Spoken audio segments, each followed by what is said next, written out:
Аюулууд яг юу байгаас тийм. Давуу суултал тэгээд юу аюул зам боломж хоёулаа байж байна. Гэхдээ эдний огтлцлыг аа. Ингэснээр яг нь тэгэхээр одоо жишээ аюултай. Би түрүү госхон жишээ авсан. Тэний госхон үйлчлээ. Госхон үйлчлээ үзүүлээ. За нүүрний бүтэн нүүрний одоо массаж масктай үйлчлэл байлаа. Тийм дээр өнгөрсөн жил бид нар тийм үйлчлэг үзүүлжээ. Ямар ч вакс тач юу гэж юм тийм. Гэтэл тэр маань үнэхээр хүмүүс хүрсэн. Үнэхээр даваа талтай байсан. Цаашдаа энийг өмчлөлт хийх боломжтой юу? Энэ талаар ирээдүйн талаасаа. Ирээдүйн зүгээс энэ чинь боломжтой гэх өмчлөлт хийх юм. Асуулт тал нь юу байсан бэ? Үнэтэй байсан. Тэгээд одоо ирээдүйд энийг хийх боломжтой гэхдээ өдөөж гэсэн юм хийх боломжтой. За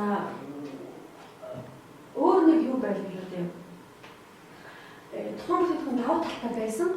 Гэхдээ цаашдаа бол бас хүмүүст төгөхгүй ажиллах юм гэж үлдэж болно.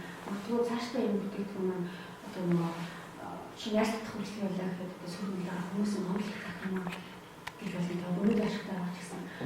Энэ дээр хамгийн одоо үүсэж байна. Ерөөсөө анхнаасаа л үйлчлэг хийх амтлаа гэсэн байна.